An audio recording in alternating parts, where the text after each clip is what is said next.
إن هذا القرآن يهدي مولانا العظيم رب اشرح لي صدري ويسر لي أمري واحلل عقدة من لساني يفقهوا قولي اللهم أرنا الحق حقا وارزقنا اتباعه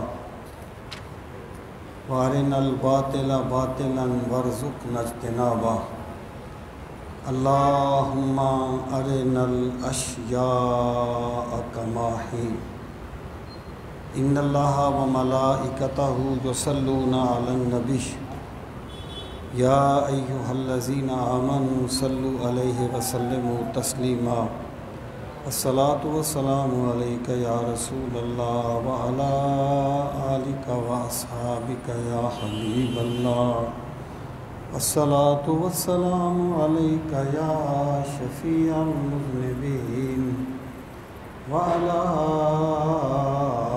آلك وأصحابك يا رحمة للعالمين صلى الله على محمد عدد ما ذكره الذاكرون وعدد ما غفل عن ذکرہ الغافلون۔ یہ 13ویں پارے کا 5واں رکوع ہے اور اس قرآن مجید پہ صفحہ نمبر 393 کی نیچے سے تیسری لائن ہے۔ صفحہ نمبر 393 کی نیچے سے تیسری لائن۔ اعوذ باللہ من الشیطان الرجیم بسم اللہ الرحمن الرحیم۔ ذالک من انباء الغیب نوحیہ الیک وما کنت لدیہم اذ اجمعوا امرہم وہم یمکرون۔ اس کا ترجمہ ہے ذالکہ یعنی یہ چیزیں، ذالکہ میں عرض کرتا رہتا ہوں کہ اس کا لفظی معنی تو ہوتا ہے کسی دور کی چیز کو اشارہ کرنے کے لیے، جیسے آپ کہنا چاہیں کہ وہ کتاب ہے، آپ کہیں گے ذالکہ کتاب، لیکن قرآنی اسلوب میں جو پہلے ذکر کیا گیا ہے اس کی طرف اشارہ کرنے کے لیے بھی یہ لفظ استعمال ہو جاتا ہے۔ تو ذالکہ یہ چیزیں جو پہلے گزری ہیں، من انباء الغیب، من سے انباء، نبا ان کی جمع ہے، غیب غیب، یہ چیزیں غیب کی خبروں میں سے ہیں۔ یعنی غیب کیا ہوتا ہے؟ شہادت کے مقابلے میں کہ جو چیز حواس خمسہ اور عقل کے دائرے میں نہیں آتی وہ غیب ہے، اور جو حواس خمسہ اور عقل کے دائرے میں آ جائے وہ شہادت ہے۔ یعنی یہاں تک کوئی انسانی علم کی رسائی نہیں ہو سکتی۔ تو ذالک من انباء الغیب یہ غیب کی خبروں میں سے ہیں۔ نوحیہ الیک، نوحی ہم وحی کرتے ہیں، اسے الیکا آپ کی طرف، جسے ہم آپ کی طرف وحی کرتے ہیں۔ یاد رہے کہ وحی کا لفظی معنی بھی اشارہ کرنا ہوتا ہے، اور یہ قرآن مجید میں کئی معنوں میں استعمال ہوا ہے، لیکن شریعت میں وحی اس کلام کو کہا جاتا ہے جو اللہ تعالیٰ اپنے انبیاء پر نازل فرماتا ہے۔ یعنی اگر قرآن مجید میں یہ آ گیا نا کہ وَأَوْحَيْنَا إِلَىٰ أُمِّ مُوسَىٰ، ہم نے موسیٰ کی طرف وحی کی، تو اس کا یہ مطلب نہیں ہے کہ موسیٰ جو ہیں وہ پیغمبر ہوگی، وحی پیغمبروں کے ساتھ خاص ہے۔ تو ہم آپ کی طرف وحی کرتے ہیں۔ وما کنت لدیہم، وما اور نہیں، کنت آپ تھے، لدیہم ان کے پاس، لدا کا معنی پاس، اذ اجمعوا، اذ جب اجمعوا انہوں نے ایکا کر لیا، وہ متفق ہو گئے، امرہم اپنے معاملے پر، ایک بات پر، ایک چیز پر، وَهُمْ يَمْكُرُونَ، مکر یمکرو یہاں پر اردو کے معنی میں ہی لفظ استعمال ہوا ہے، اور وہ مکر و فریب کر رہے تھے۔ جب وہ ایک معاملے پر جمع ہو گئے اور وہ مکر و فریب کر رہے تھے۔ یہ میں نے عرض کیا تھا کہ یہ خاتمہ سورت کی آیات ہیں۔ اللہ تعالیٰ نے پہلے جو کچھ بیان فرمایا یہ ان کے ایک سوال کا جواب تھا۔ ان کا سوال یہ تھا کہ حضرت یعقوب کی جو اولاد ہے یہ فلسطین سے مصر میں کیسے چلی گئی۔ ان کا یہ خیال تھا کہ یہ تو معاملات یا یہ چیزیں ہم اہل کتاب جانتے ہیں، عربوں کو اس کا کیا علم ہے، اور رسول کریم علیہ الصلوۃ والسلام تو امی ہیں، تو انہیں اس چیز کا علم نہیں ہوگا۔ تو ان کا مطلب کیا تھا، کہتے وہ کیا تھے کہ اگر ہمیں یہ چیزیں پتہ چل جائیں کہ آپ ہمیں اس کا جواب دے دیں کہ بھئی یہ اولاد یعقوب کی کس طریقے سے چلی گئی مصر میں، تو ہم ایمان لے آئیں گے۔ تو ان آیات میں اللہ تعالیٰ نے اس تناظر میں اس صورت کا اختتام فرمایا۔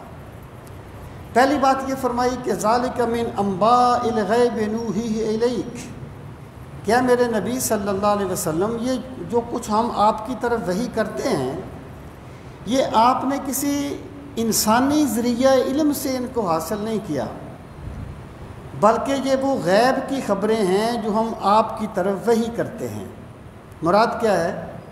کیا لوگوں اس بات پہ غور کرو کہ جو ذات گرامی وہ باتیں بیان کرتی ہے جنہیں جاننے کا کوئی انسانی ذریعہ نہیں ہے، تو تمہیں ماننا پڑے گا کہ اس ذات گرامی کو یہ باتیں اللہ رب العزت نے سکھائی ہیں۔ یعنی اس واقعہ کے بیان کرنے کو دلیل بنا دیا رسول کریم صلی اللہ تعالیٰ علیہ وآلہ وسلم کی رسالت کی صداقت پر۔ یعنی جو واقعہ بیان کیا ہے اس کو کوئی ایک کہانی کے طور پر بیان نہیں کیا، بلکہ ایک بڑے مقصد کے لیے بیان کیا کہ یہ رسول کریم علیہ الصلوۃ والسلام کی رسالت پر دلیل ہے۔ آگے فرمایا یہ دوسری دلیل ہے آگے، وما کنت لدیہم اذ اجمعوا امرہم، یعنی ایک تو یہ ہے نا کہ آپ نے بیان فرما دیا، دوسری بات یہ ہے کہ اجمعوا سے مراد ہے حضرت یوسف کے بھائی، جب انہوں نے ایکا کر لیا تھا کہ انہیں کنویں میں ڈال دیں گے اس کا تذکرہ ہے۔ یعنی جب انہوں نے ایکا کر لیا اس بات پر مکر و فریب کرتے ہوئے تو آپ ان کے پاس موجود نہیں تھے۔ یعنی دلیل اس میں کیا چیز ہے، بیان کیا چیز کی گئی ہے؟ بیان یہ ہے کہ اس چیز کو عرب یہ مشرکین بھی مانتے ہیں کہ آپ کی تو ولادت بسعادت مکہ مکرمہ میں ہوئی ہے، اور یہ تو واقعہ پتہ نہیں کتنے صدیوں پہلے کا ہے، آپ وہاں موجود نہیں تھے۔ اس کے باوجود آپ نے بیان فرمایا، اور بیان ایسے فرمایا جو عقل کے بھی مطابق ہے اور نقل کے بھی مطابق ہے۔ یہ اس چیز کی دلیل ہے کہ یہ آپ نے اپنے پاس سے بیان نہیں فرمایا، بلکہ اللہ رب العزت نے آپ کو سکھایا ہے اور آپ نے اپنے رب کا پیغام آگے پہنچایا ہے۔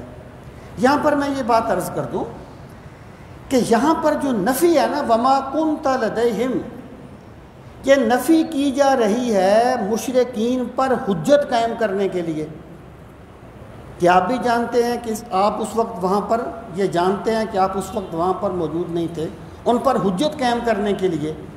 تو مشرکین پر جو حجت قائم ہوئی ہے وہ جسمانی موجودگی کے نہ ہونے سے ہوئی ہے، اس کا روحانی موجودگی سے موجود ہونے کے ساتھ کوئی تعلق نہیں ہے۔ یعنی یہ حاضر ناظر کے خلاف نہیں ہے، حاضر ناظر کا عقیدہ اور ہے، اس کا تعلق روحانیات کے ساتھ ہے، اس کا اس کے ساتھ کوئی تعلق نہیں ہے۔ یہاں جسم کی نفی کی جا رہی ہے کہ آپ اپنے جسم اقدس کے ساتھ وہاں موجود نہیں تھے۔ اگر سرکار روحانی طور پر موجود تھے، یہ تو سرکار کی رسالت کی اور بڑی دلیل ہے نا، تو یہ ان پر حجت قائم کی گئی ہے، تو اس کا کوئی تعلق روحانیات کے عالم کے ساتھ نہیں ہے۔ وما کنت لدیہم اذ اجمعوا امرہم وہم یمکرون، وہ مکر و فریب کر رہے تھے اور وہ یعنی انہوں نے ایک چیز پر ایکا کر لیا تھا۔ آگے سرکار کو تسلی دی، فرمایا وما اکثر الناس، اور نہیں ہیں اکثر لوگ۔ دیکھیں نا، ایک بندہ آپ سے کہے کہ جی آپ مجھے اگر یہ بات اس کا جواب دے دیں تو میں آپ کی بات مان جاؤں گا، ایک مخلص بندہ اس کی بات کا جواب دیتا ہے اور پھر وہ نہ مانے، تو طبی طور پر ایک طبیعت میں انقباض سا تو آتا ہے نا۔ تو رسول کریم صلی اللہ تعالیٰ علیہ وآلہ وسلم کی بارگاہ رسالت میں وجاہت کا عالم یہ ہے کہ جو چیز سرکار کے لیے انقباض کا باعث بنتی ہے اللہ تعالیٰ خود اپنے محبوب کو تسلی دیتا ہے۔ تو ارشاد فرمایا وما اکثر الناس، اور نہیں ہیں اکثر لوگ، ولو حرستا، اگرچہ آپ جتنی بھی حرص کریں، بے مؤمنین، ایمان لانے والے، یعنی آپ جتنی بھی یہاں پر یعنی حرص کس چیز میں ہے؟ دیکھیں بات یاد رکھنا، اردو زبان میں حریص کا لفظ ہمیشہ نیگیٹو معنی میں استعمال ہوتا ہے۔ اردو زبان میں آپ کہتے ہیں بڑا حریص ہے، یہ پازیٹیو استعمال نہیں ہوتا، یہ ہمیشہ نیگیٹو استعمال ہوتا ہے، لالچی کے معنی میں استعمال ہوتا ہے، جبکہ عربی زبان میں انتہائی خواہش کرنے کے لیے استعمال ہوتا ہے۔ وہ انتہائی خواہش اچھی بھی ہو سکتی ہے، بری بھی ہو سکتی ہے۔ تو یہاں پر یہ اچھی خواہش کے لیے ہے، کیا میرے نبی صلی اللہ علیہ وسلم یہ لوگ آپ کو پتھر مارتے ہیں، آپ کو بد دعائیں دیتے ہیں، نہ جانے آپ پر کیا کیا الزامات لگاتے ہیں، لیکن آپ پھر بھی دل کی گہرائیوں سے چاہتے ہیں کہ یہ دوزخ سے بچ جائیں، یہ میری رب کی رحمتوں کی امین بن جائیں، لیکن اے میرے نبی صلی اللہ علیہ وسلم ان کی سرکشی کی وجہ سے ان پر ہدایت کے دروازے بند کر دیے گئے ہیں، آپ کی طلب کے باوجود بھی یہ ایمان لانے والے نہیں ہیں، اس لیے آپ ان کی اس طریقے سے ان کے بارے میں انقباض محسوس نہ کریں۔ آگے ارشاد فرمایا وما تسألهم علیہ من اجر، یہ میں سمجھتا ہوں تیسری دلیل ہے سرکار کی اس بات رسالت پر۔ فرمایا وما تسألهم علیہ من اجر، کہ آپ نہیں مانگتے ان سے کوئی اجر، یعنی آپ جو دعوت و ارشاد کا فریضہ سر انجام دیتے ہیں، آپ جو لوگوں کو اللہ کی طرف بلاتے ہیں، آپ ان سے کوئی اجر نہیں مانگتے۔ وہ جو حضرت سورہ یوسف میں آتا ہے نا کہ اس بندے نے کہا میں اس پہ کیوں نہ ایمان لاؤں جو ہم سے کوئی اجر نہیں مانتا اپنی تبلیغ پر، یعنی اگر ایک بندہ اتنے اخلاص کے ساتھ لگا ہوا ہے تو اس کا مطلب یہ ہے اس کا مقصود کوئی مادی چیزیں نہیں ہیں، اس کا مقصود صرف اور صرف اپنے رب کی رضا ہے۔ تو فرمایا وما تسألهم علیہ من اجر، اور آپ ان سے کوئی اجر نہیں مانگتے۔ اس کا مطلب کیا ہے؟ رسول کریم صلی اللہ تعالیٰ علیہ وآلہ وسلم نے اپنی دعوت و تبلیغ کا کوئی اجر لوگوں سے نہیں مانگا۔ یہ قرآن مجید میں بارہا جگہ پر یہ چیز بیان کی گئی ہے۔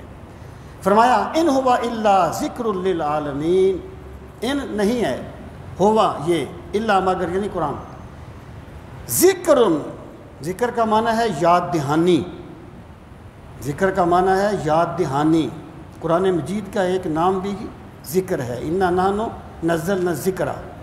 اس سے مراد یہ ہے کہ اللہ تعالیٰ نے انسان کو جس فطرت پر پیدا کیا ہے اور بندہ دنیا میں آ کے اس فطرت کو بھول گیا ہے، تو قرآن مجید انسان کی اسی فطرت کو بیدار کرنے کے لیے آیا ہے۔ یہ کوئی خارج سے ٹھونسی جانے والی چیز نہیں ہے، بلکہ یہ ایک یاد دہانی ہے۔ تو فرمایا ان ہوا الا ذکر للعالمین، قرآن مجید صرف تمام جہانوں کے لیے یاد دہانی ہے۔ مطلب کیا ہے کہ اللہ کا جو کلام ہے، جو قرآن مجید ہے، اس کی صداقت لوگوں کے ماننے سے ثابت نہیں ہوتی۔ اگر بالفرض کوئی بھی نہ مانے صداقت کو تو صداقت پھر بھی صداقت ہوتی ہے۔ تو قرآن مجید اپنی صداقت کے لیے تمہاری تائید کا محتاج نہیں ہے، اور قرآن مجید اس لیے بھی نازل نہیں ہوا کہ اس نے لازمی طور پہ تمہیں مسلمان کر دینا ہے۔ قرآن مجید کے نزول کا مقصد لوگوں کو یاد دہانی کروانی ہے کہ تمہارا رب کون ہے، تمہارا خالق کون ہے، تمہارا مالک کون ہے۔ اس کے سوا قرآن مجید کو ہم نے کسی مقصد کے لیے نازل نہیں کیا۔ اب کوئی بندہ بھی یہ تو نہیں کہتا کہ میں ضد کی وجہ سے نہیں مان رہا، بندہ کہتا تو یہی ہے مجھے کوئی دلیل مل جائے۔ تو اللہ تعالیٰ نے پہلے اس سورہ پاک کے تناظر میں سرکار کی رسالت پر دلائل دیے، یعنی ہم نے اس طریقے سے اس کو بیان کیا۔ اب اللہ پاک فرماتا ہے وَكَأَيٍّ مِّنْ آیَةٍ فِي السَّمَاوَاتِ وَالْأَرْضِ، یمرون علیہا وہم عنہا موردون. کائین جو ہے یہ کم کے معنی میں ہے، کتنی ہی، وکائین اور کتنی ہی، من آیت نشانیاں ہیں. یعنی یہ گنتی مقصود نہیں ہوتی، اس سے گنتی مقصود نہیں ہوتی، بلکہ اس سے تعجب مقصود ہوتا ہے کہ کتنی زیادہ نشانیاں ہیں. وہ ہے نا سبحان اللہ ما احسن کا ما اجمل کا، تو ما سے مراد کوئی پیمانہ مقصود نہیں ہے کہ کتنے خوبصورت ہیں آپ، پیمانہ مقصود نہیں ہے، بلکہ تعجب کا اظہار ہے کہ عقلیں دنگ رہ جاتی ہیں اس جمال پر جو اللہ نے اپنے نبی کو عطا فرمایا ہے. تو یہ یہاں پر تعجب کے معنی میں ہوتا ہے، یہاں پر تعجب کے معنی میں ہے. وَقَيٍّ مِّنْ آیَةٍ، اور کتنی ہی نشانیاں ہیں، فِي السَّمَاوَاتِ وَالْأَرْضِ، جو آسمانوں میں پائی جاتی ہیں، وَالْأَرْضِ، اور زمین میں پائی جاتی ہیں. یمرون علیہا، وہ مرہ یمرو کا معنی ہوتا ہے گزرنا، اسی سے آپ لفظ بولتے ہیں مرور زمانہ کے ساتھ ساتھ یہ ہو گیا. بھئی یہ عمارت تھی، پھر مرور زمانہ کے ساتھ ساتھ اس کی یہ حالت ہو گئی، تو مرور کا معنی بھی گزرنا، مرہ یمر مرور مصدر ہے. یمرون علیہا، یہ گزرتے ہیں جن پر سے، ہے کیا؟ وہم عنہا موردون، وہم اور وہ، عنہا ان سے یعنی ان نشانیوں سے، موردون اعراض کرنے والے ہیں. یعنی اگر انہوں نے حق کو پانا ہو تو یہ سوال کرنے ضروری نہیں ہے. یہ اگر کائنات میں غور کریں گے تو جو کچھ میرا پیغمبر تمہیں الفاظ کے روپ میں دعوت دے رہا ہے، پوری کائنات زبان حال سے اسی دعوت کا اعلان کر رہی ہے. اگر یہ غور کرنا چاہیں تو ان کے لیے زمین و آسمان میں نہ جانے اللہ تعالیٰ کی قدرت کی کتنی نشانیاں ہیں. لیکن المیہ کیا ہے؟ وہم عنہا موردون، یہ سنجیدگی سے بات کو لیتے ہی نہیں ہیں. یعنی ملتا تو اسے ہے نا جو طلب کرتا ہے. ایک بندے کے دل میں کوئی سوال پیدا ہوگا تو اسے جواب ملے گا نا. کوئی بندہ بات کو سمجھنا چاہے گا تو کوئی اسے سمجھائے گا نا. اگر ایک بندہ پہلے سے ہی طے کر کے بیٹھا ہے کہ میں نے ماننا ہی نہیں ہے، اس کو کون سمجھائے گا جی؟ تو یہ مطلب ہے، یعنی نشانیاں پائی جاتی ہیں لیکن یہ سنجیدہ نہیں ہے نشانیوں میں. وہم عنہا موردون، اور وہ اللہ تعالیٰ کی ان آیات سے اعراض کرنے والے ہیں. آگے فرمایا وما یؤمن اکثرهم باللہ، وما یؤمن، اور وہ نہیں ایمان لاتے، اور نہیں ایمان لاتے، اکثرهم، ان میں سے اکثر، باللہ، اللہ تعالیٰ کی ذات پر، الا، مگر، وہم مشرکون، اور وہ شرک کرنے والے ہیں. یہ ان کا رویہ ہے. یعنی اتنے کچھ کے باوجود بھی ان کے اکثر لوگ جو ہیں وہ ایمان لانے والے نہیں ہیں، بلکہ وہ شرک پر ڈٹے ہوئے. آگے اللہ تعالیٰ نے ان کو فرمایا افامنوا ان تأتیہم غاشیۃ من عذاب اللہ او تأتیہم الساعۃ بغتۃ وہم لا یشعرون. وما یؤمن اکثرهم، یہ ہو گیا. افامنوا، حمزہ استفہام کا ہے کیا؟ فا کا معنی پس، امن، وہ پر امن ہو گئے. یعنی یہ جو لوگ حق سے انحراف کر کے بیٹھے ہوئے ہیں، اگر ایک غلام اپنے مالک کی بات نہ مانے تو اس کا مالک بھی اس پہ سختی کرتا ہے، تو یہ تو احکم الحاکمین کے پیغام سے منہ موڑ کے بیٹھے ہوئے ہیں. یہ کیوں پرامن ہو کے بیٹھے ہوئے ہیں؟ افامنوا، کیا وہ پرامن ہو گئے؟ ان تأتیہم، کہ آ جائے ان کے پاس، کیا چیز آ جائے؟ غاشیۃ، چھا جانے والی چیز، من عذاب اللہ، اللہ کے عذاب سے. یعنی کیا یہ منکر پرامن ہو کے بیٹھ گئے کہ ان پر اللہ کا عذاب اس طریقے سے آ جائے کہ ان پر چھا جائے؟ جیسے بادل بندوں پر چھا جائے تو بندے کدھر جا سکتے ہیں؟ تو جب اللہ کا عذاب آئے گا تم بھاگ کے کدھر جا سکتے ہو؟ تم اللہ کے عذاب سے کیوں پرامن ہو گئے ہو؟ دیکھیں، کسی کو قائل کرنے کے جتنے بھی طریقے ہوتے ہیں قرآن مجید نے سارے اختیار کیے. ان کو دلیل بھی دی، ان کو محبت کی زبان سے بھی سمجھایا، اور ان کو اللہ کے عذاب سے ڈرایا بھی. کیونکہ کچھ بندے جو ہیں وہ سوائے سختی کی زبان کے کوئی زبان نہیں سمجھتے، تو ان کو اس آیہ کریمہ میں اس چیز کا تذکرہ ہے۔ غاشیۃ من عذاب اللہ، کہ ان پر اللہ تعالیٰ کی طرف سے عذاب آ جائے، او تأتیہم الساعۃ بغتۃ، یا آ جائے ان کے پاس قیامت بغتۃ، اچانک، یعنی جب اللہ تعالیٰ قیامت کو برپا کرنا چاہے گا تو اسے کوئی لمبے چوڑے تو منصوبے نہیں کرنے پڑیں گے۔ وہ کیا ہے؟ قرآن مجید میں اللہ پاک نے فرمایا وما امر الساعۃ الا کلمح البصر، یعنی قیامت آنے سے مراد یہ ہے قیامت کی علامات کبریٰ کا ظہور ہو جانا۔ وہ تو ظاہر ایک پروسیس ہے نا جی۔ آپ سوچتے ہوں گے کہ حضرت امام مہدی آئیں گے، حضرت عیسیٰ کا نزول ہوگا، دجال کو قتل کیا جائے گا، تو پھر اچانک قیامت کیسے آ سکتی ہے؟ تو پہلی بات تو یہ ہے کہ عربوں کا ایک مقولہ تھا کہ من ماتا، کہ جو بندہ مر گیا تو اس کی قیامت تو آ گئی، یعنی یہ بات اس معنی میں بھی ہو سکتی ہے کہ تم اتنے پرامن ہو کے بیٹھے ہوئے ہو، نہ جانے کب تمہاری موت کا وقت آ جائے اور پھر تم اپنے رب کے حضور پہنچ جاؤ، یا اس سے مراد یہ ہے علامات کبریٰ کا ظہور ہو جانا، کیونکہ اس کے بعد کوئی توبہ قبول نہیں ہوگی۔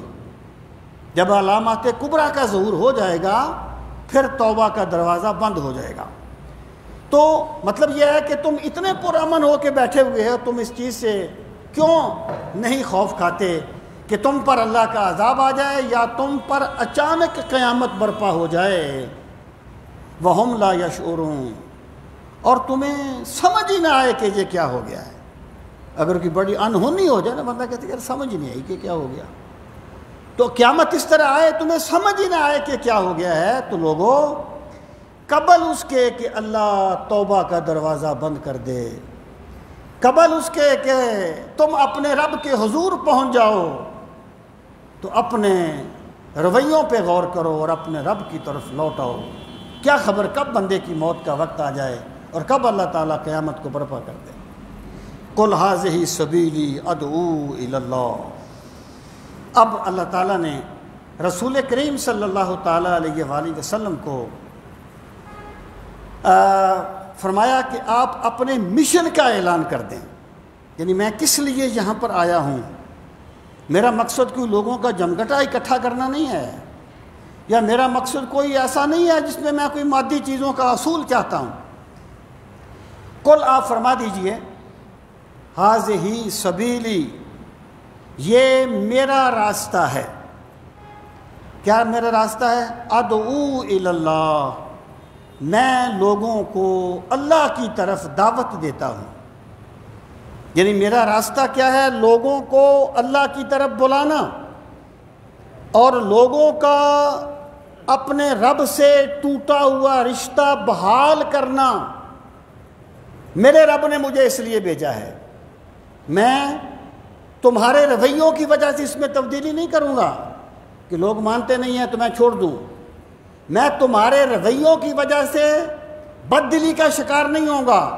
میرے رب نے مجھے حکم دیا ہے کہ میرے بندوں تک میرا پیغام پہنچاؤ، تو میں اپنے رب کے نام کا ہوکہ دیتا رہوں گا، میں لوگوں کو اپنے رب کی طرف بلاتا رہوں گا۔ اگر آپ غور فرمائیں کہ یہ جو ہے نا دعوت الی اللہ، یہی دین کا جب بعثت انبیاء کا مرکزی نقطہ ہے۔ اللہ تعالیٰ نے انبیاء کو صرف اس لیے بھیجا تھا کہ وہ لوگوں کو ان کے رب سے ملا دیں، لوگوں کا ٹوٹا ہوا رشتہ ان کے رب سے جوڑ دیں، یہ تھا مقصد بعثت۔ اللہ رب العزت نے کئی مقامات پہ اس کو بیان فرمایا کہ ہم نے جب بھی رسولوں کو بھیجا صرف اس لیے بھیجا کہ وہ لوگوں سے کہیں کہ لوگوں اللہ کی عبادت کرو، وَلَقَدْ بَعَثْنَا فِي كُلِّ أُمَّةٍ رَسُولًا أَنِ اعْبُدُوا اللَّهَ وَاجْتَنِبُوا الطَّاغُوتَ۔ اب دیکھیے اللہ تعالیٰ نے سرکار کو جو شانیں عطا فرمائی ہیں، اب ذرا غور کیجئے، یا ایھا النبی انا ارسلناک شاہدا ومبشرا ونذیرا وداعیا الی اللہ باذنہ وسراجا منیرا، یعنی شاہد، مبشر، نذیر، سراج منیر، یہ تمام شانیں اس لیے بنائی گئی ہیں کہ لوگ سرکار کی دعوت کو قبول کرنے والے بن جائیں، یعنی یہ عظمتیں اس لیے اللہ تعالیٰ نے عطا کی ہیں کہ لوگ جو ہیں وہ سرکار کی دعوت کو قبول کرنے کے لیے یہ چیزیں ایک محرک کا سبب بنیں اور یہ چیزیں لوگوں کو ترغیب دیں کہ وہ اللہ تعالیٰ کی دعوت، سرکار کی دعوت کو قبول فرمائیں، تو اللہ پاک نے فرمایا آپ فرما دیں کہ میرا راستہ صرف یہ ہے کہ میں اپنے رب کی طرف لوگوں کو بلاتا ہوں۔ اور پھر فرمایا ویسے نہیں بلاتا، میں یہ نہیں ہے کہ ایک بات میرے ذہن میں آئی ہے اور میں نے دعوت دینی شروع کر دی ہے، یا مجھے کسی نے کہا ہے میں نے دعوت دینی شروع کر دی ہے۔ علی بصیرۃ، پورے نور بصیرت کی روشنی میں میرے رب نے مجھے جو بصیرت عطا فرمائی ہے۔ بصیرت کیا ہوتی ہے؟ دل سے دیکھنا ایک چیز کو۔ میں لوگوں کو بلاتا ہوں اپنے رب کی طرف پوری بصیرت کے ساتھ، پورے اعتماد کے ساتھ اور پورے یقین کے ساتھ۔ کون بلاتا ہے؟ انا، میں بھی بلاتا ہوں، ومن اتبعنی، اور جس نے میری پیروی کی ہے وہ بھی بلاتے ہیں۔ یعنی میرا زندگی کا مقصد بھی دعوت اللہ ہے، اور جو میرا کلمہ پڑھنے والا ہے ان کی زندگی کا مقصد بھی دعوت اللہ ہے۔ جو رسول کریم صلی اللہ تعالیٰ علیہ وآلہ وسلم نے حجۃ الوداع کے موقع پر فرمایا تھا کہ فَلْيُبَلِّغُ الشَّاهِدُ الْغَائِبُ، لوگوں یہ جو میرا پیغام ہے، اللہ کا جو پیغام ہے، تم میں سے جو موجود ہے وہ اس تک پہنچا دے جو موجود نہیں ہے۔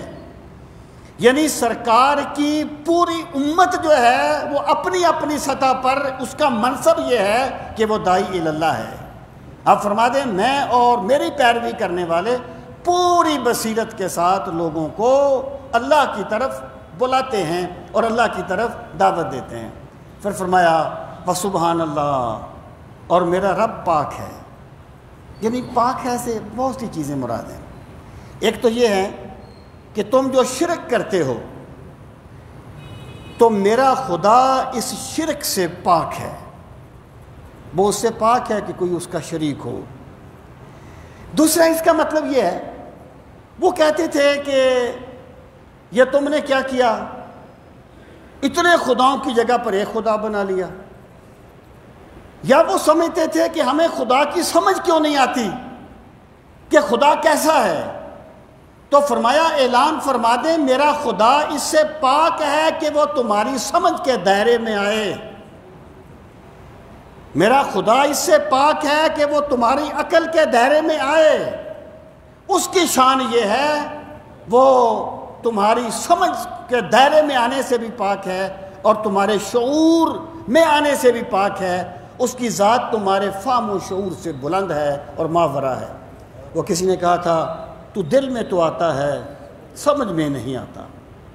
میرے مالک میرا دل تو کہتا ہے کہ تو ہے، کیونکہ جب میں اپنے وجود کو دیکھتا ہوں، جب میں دیکھتا ہوں کہ میرے گوشت کا لوتھڑا کلام کرتا ہے، جب میں دیکھتا ہوں کہ میرے گوشت کا لوتھڑا سوچتا ہے، میرے گوشت کے لوتھڑے میں جذبات ہیں، ایک ایسا سسٹم میرے رب نے میرے وجود میں طاری کر دیا ہے، تو میرا دل کہتا ہے کہ تو ہے، لیکن تو کیسا ہے مجھے اس کی سمجھ نہیں ہے۔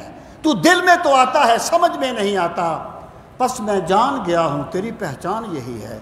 میرے مالک میں سمجھ گیا ہوں تیری شان یہ ہے کہ تو دل میں تو آ جاتا ہے، محبت کی دنیا میں تو آ جاتا ہے، لیکن عقل تیرا ادراک نہیں کر سکتی، عقل تجھے سمجھ نہیں سکتی۔ تو اللہ یہ جو یہاں پر فرمایا کہ اللہ تعالیٰ اس سے پاک ہے، تو اس میں یہ تمام مفاہیم اس میں شامل ہیں۔ آگے فرمایا، یہ آگے اعلان برات ہے، وما انا من المشرکین، اللہ کے پیغمبر کوئی کمپرومائز نہیں کرتے۔ یہ کمپرومائز دنیا میں ہوتے ہیں، یہ دنیاوی کاموں میں ہوتے ہیں، دین میں نہیں ہوتے کہ بندہ یہ کہے کہ تم میرے خدا کو 100 سجدے کر لیا کرو، ایک میں تمہارے بت کو کر لیا کروں گا۔ یہ کمپرومائز دنیا میں نہیں ہوتے، کمپرومائز دنیا میں ہوتے ہیں، دین میں نہیں ہوتے۔ وما انا من المشرکین، فرمایا میرے پیغمبر اعلان فرما دے کہ میں مشرکوں میں سے نہیں ہوں، مجھے یہ پرواہ نہیں ہے کہ تم کیا کہتے ہو، میں ڈنکے کی چوٹ اپنے رب کی وحدانیت کا اعلان کرتا ہوں، اور میں اعلان کرتا ہوں کہ میرے رب کا کوئی شریک نہیں ہے۔ وَمَا أَرْسَلْنَا مِن قَبْلِكَ إِلَّا رِجَالًا نُوحِي إِلَيْهِم مِّنْ أَهْلِ الْقُرَىٰ أَفَلَمْ يَسِيرُوا فِي الْأَرْضِ فَيَنظُرُوا كَيْفَ كَانَ عَاقِبَةُ الَّذِينَ مِن قَبْلِهِمْ وَلَدَارُ الْآخِرَةِ خَيْرٌ لِّلَّذِينَ اتَّقَوْا أَفَلَا تَعْقِلُونَ۔ وَمَا أَرْسَلْنَا، یہ ان کا ایک سوال تھا۔ یعنی سوال کیا، دیکھیں ایک ہوتا ہے بات کو سمجھنے کے لیے سوال کرنا، ایک ہوتا ہے بات ایک پہلے طے کی ہوئی ہے اسے جائز ثابت کرنے کے لیے سوال گھڑنا۔ یہ سوال کرتے نہیں تھے، سوال گھڑتے تھے، سوال گھڑتے تھے۔ مثلا وہ کہتے تھے کہ جی اگر اللہ تعالیٰ نے کسی پیغمبر کو بھیجنا ہوتا تو فرشتوں کو بھیج دیتا۔ ان سے پوچھئے بھی پہلے کتنے فرشتے رسول بن کے آئے تھے؟ پہلے بھی تو اللہ تعالیٰ نے انسانوں کو ہی بھیجا تھا نا۔ انسانوں سے مانوس تو انسان ہوگا نا، انسان تو انسانوں سے مانوس ہوگا۔ تو یہ ان کے اس سوال کا جواب ہے۔ فرمایا وَمَا أَرْسَلْنَا مِن قَبْلِكَ، اور ہم نے نہیں بھیجے، وَمَا أَرْسَلْنَا، اور ہم نے نہیں بھیجا، من قبلِكَ، آپ سے پہلے، إِلَّا رِجَالًا، مگر مردوں کو، نوحی الیہم، ہم وحی کرتے تھے ان کی طرف۔ ثابت کیا ہوا کہ کبھی کوئی پیغمبر فرشتوں میں سے نہیں آیا اور کبھی کوئی پیغمبر عورتوں میں سے بھی نہیں آیا۔ یعنی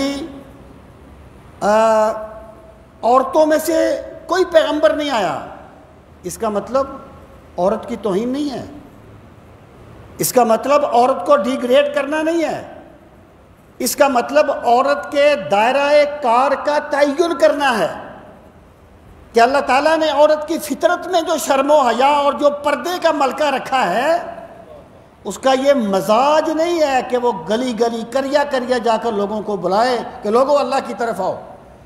میرے رب نے دائرہ کار کا تعین کیا ہے، ورنہ عورت پیغمبروں کی ماں بھی ہے، پیغمبروں کی بہن بھی ہے، پیغمبروں کی ماں ہے۔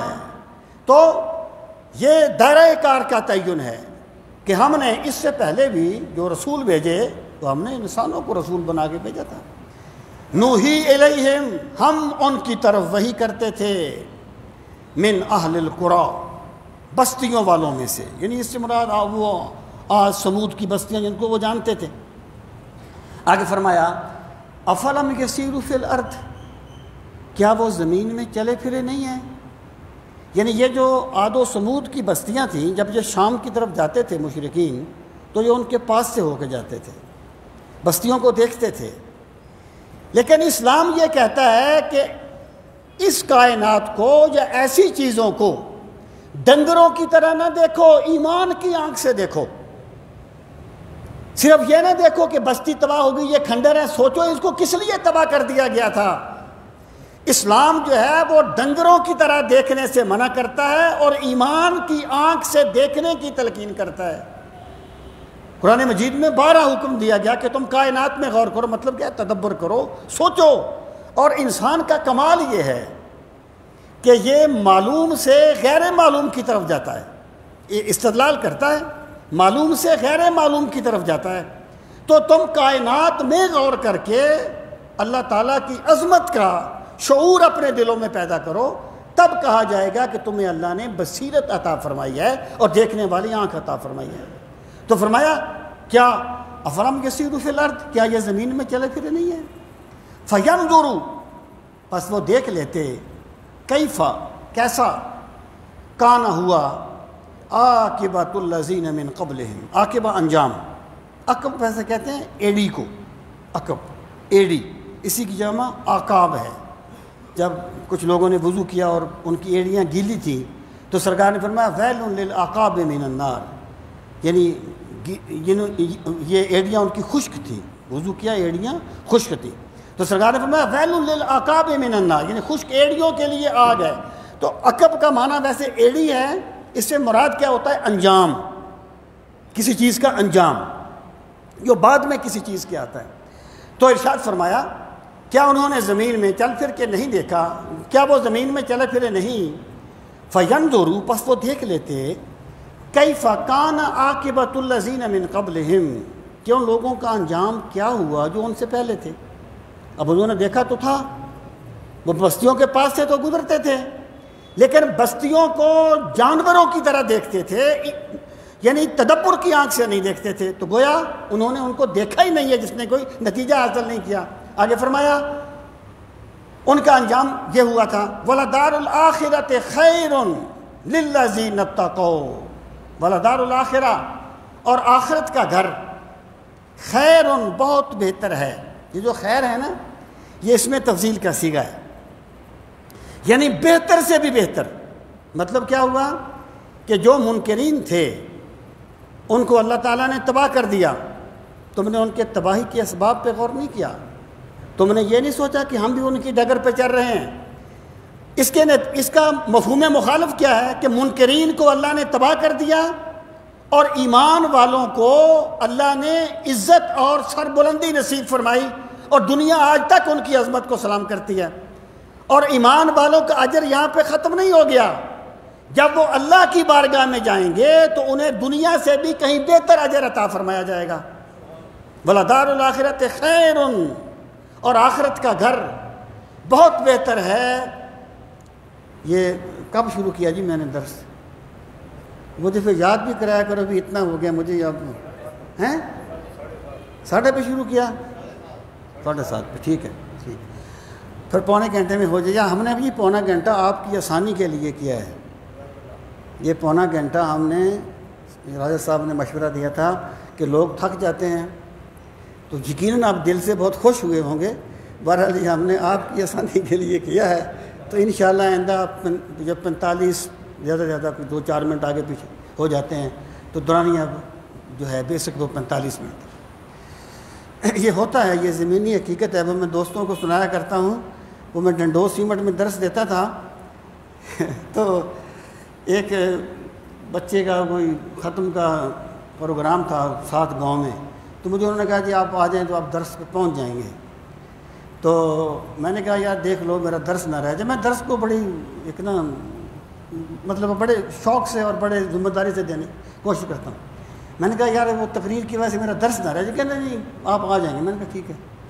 تو میں خیر لیٹ ہو گیا، تو بعد میں پھر جب میں وہاں پہنچا تو میں نے اپنے دوست سے پوچھا، اس کے بعد میں ٹھہرتا تھا، میں نے کہا بھی وہ کیا بنا بھی آج بندوں کا کیا تاثرات کیا تھے؟ کہتا ہے چیچی صاحب بندوں نے سلام پھیرا ہے، دائیں میں دیکھا ہے کہ آپ ہیں تو نہیں، فوراً نکل گئے ہیں کہ آپ بغانے سے ہیں۔ تو یہ انسانی جبلت ہے۔ تو بہرحال یہ میں نے ویسے ذرا تفندن طبع کے لیے بات کر دی جی۔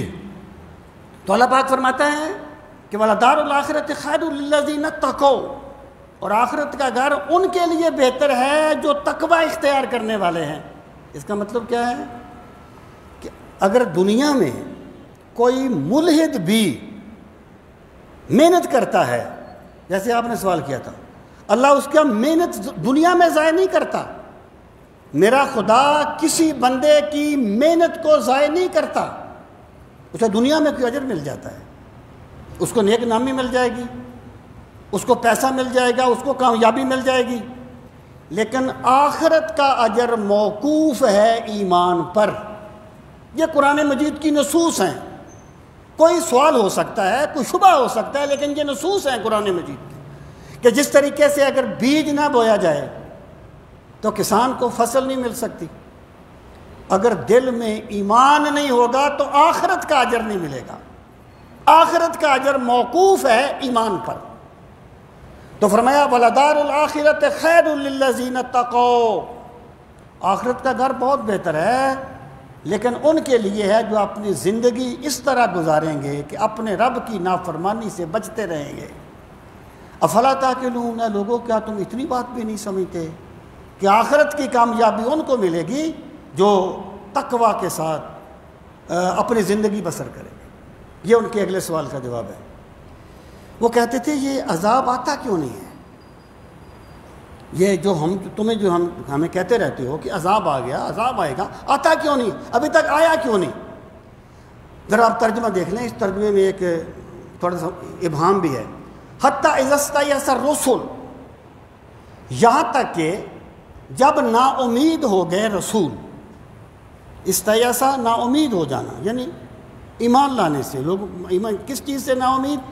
یعنی انہیں یقین ہو گیا کہ یہ لوگ ایمان نہیں لائیں گے، حتیٰ اذا استیأس الرسل، یہاں تک کہ یعنی رسول اللہ کا پیغام پہنچاتے رہے، بارہا پہنچاتے رہے۔ اب دیکھیں ہم 2 مرتبہ کسی کو ایک بات کہیں وہ نہ مانیں، ہم کہتے ہیں دفع کرو یار۔ حضرت نوح تو سینکڑوں سال 950 سال لوگوں کو یار اللہ کا دین پہنچاتے رہے۔ کبھی آپ نے انبیاء کے اخلاص پہ غور کیا ہے؟ تو جب انہیں یقین ہو گیا کہ یہ لوگ ایمان نہیں لائیں گے، پھر کیا ہوا؟ وَظَنُّوا أَنَّهُمْ قَدْ كُذِبُوا۔ ظنّوا کا فاعل جو ہے نا انبیاء نہیں ہے، ظنّوا کا فاعل وہ لوگ ہیں۔ یعنی اس کا یہ مطلب نہیں ہے کہ انبیاء نے یہ گمان کیا کہ ان کے ساتھ جھوٹ بولا گیا، نہیں، اس کا فاعل وہ لوگ ہیں، اور لوگوں نے یہ گمان کیا انہم قد کذبوا کہ ان سے جھوٹ بولا گیا ہے۔ یعنی منکرین نے یہ گمان کر لیا کہ ہمیں خام خواہ ہمیں ڈراتے رہتے ہیں کہ قیامت آئے گی، اللہ کا عذاب آ جائے گا، لوگوں نہ مانیں تو اللہ کا عذاب آ جائے گا، ویسے ہی ہمیں جھوٹ بول کے ہمیں ڈرایا گیا ہے۔ یعنی اللہ تعالیٰ اپنا عذاب اپنے نظام کے مطابق نازل کرتا ہے۔ یہ بندے کی کمزوری ہے کہ بندہ جذبات میں آ کے، ایک بندہ 2-3 مرتبہ ایک سوال کرے تو بندہ جذبات میں آ کے وہ کہہ دیتا ہے جو اس نے نہیں کہنا ہوتا۔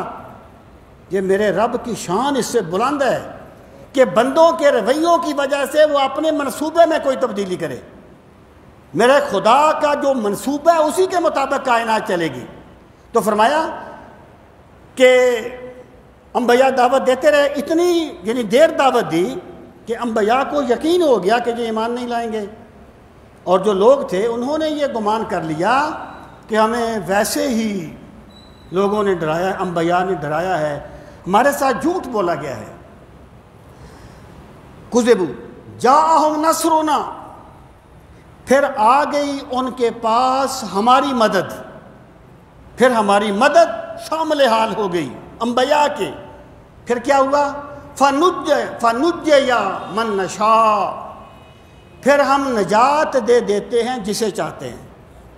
جب اللہ کا عذاب آتا ہے نا، پھر تمہارے وسائل نہیں بچاتے، پھر تمہاری عمارتیں نہیں بچاتی، پھر تمہارے قلعے نہیں بچاتے، پھر وہ بچتا ہے جسے خدا بچاتا ہے۔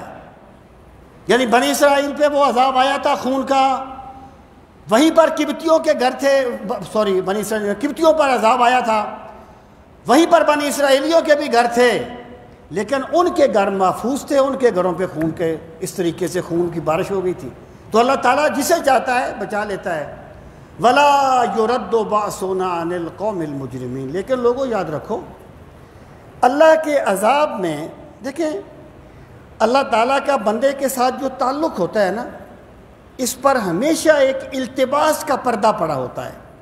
یعنی بندہ اس کی کوئی نہ کوئی توجیہ کر سکتا ہے، اور یہی بندے کی بصیرت کا امتحان ہے کہ وہ اس توجیہ میں الجھ جاتا ہے یا اس کے پار اپنے رب کی شان کے جلوے دیکھ لیتا ہے۔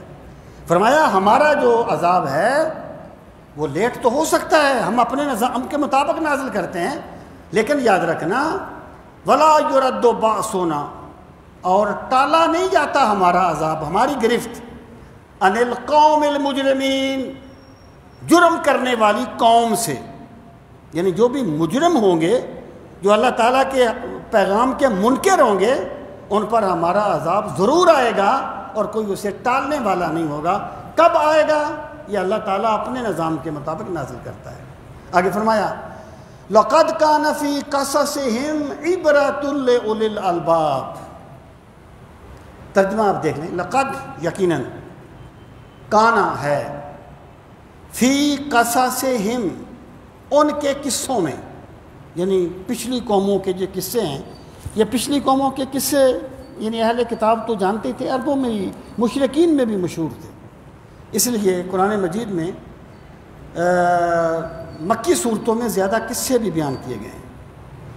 لقد کان فی قصصہم، یقیناً تھی ان کے قصوں میں، کیا چیز تھی؟ عبرتن، عبرت کیا ہوتی ہے؟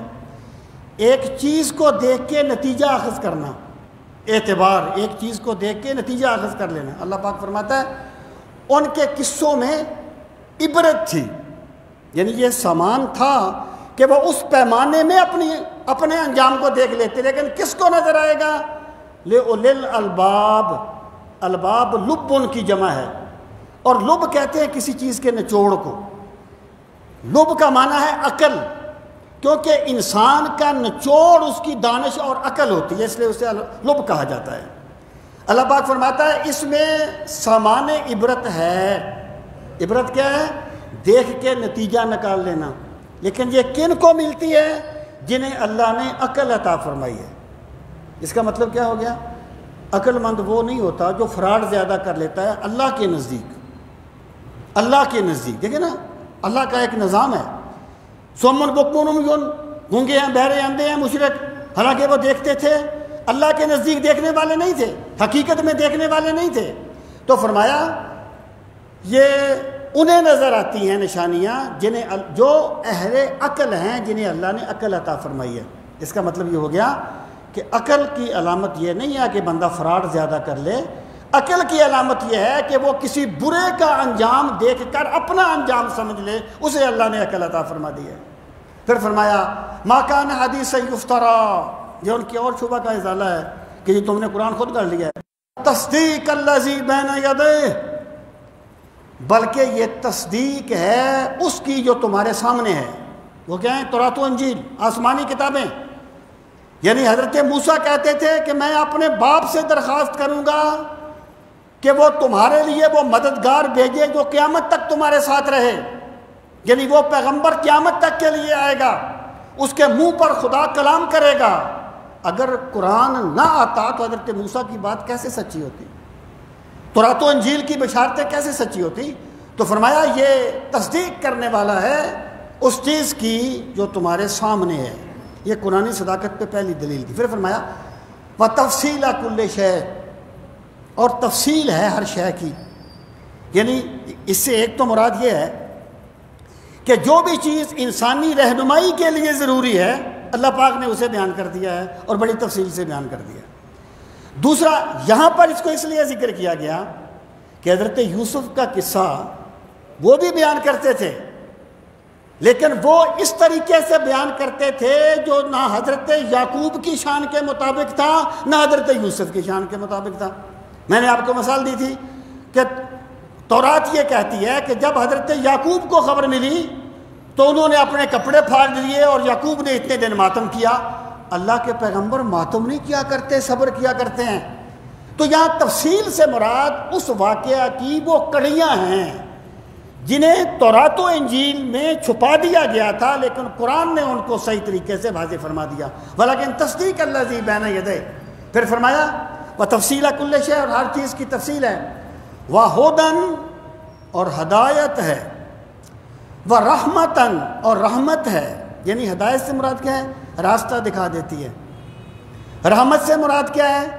کہ بندوں کے لیے رحمت ثابت ہوتی ہے۔ ایک تو یہ ہے نا کہ ایک بندے کو آپ نے راستہ دکھا دیا بھی یہ راستہ ہے، اس کے پاس وہاں جانے کا سبب بھی نہیں ہے، فرض کرے وہ چل ہی نہیں سکتا، تو وہ آپ نے اس کو ہدایت تو دے دی، رحمت نہیں دی۔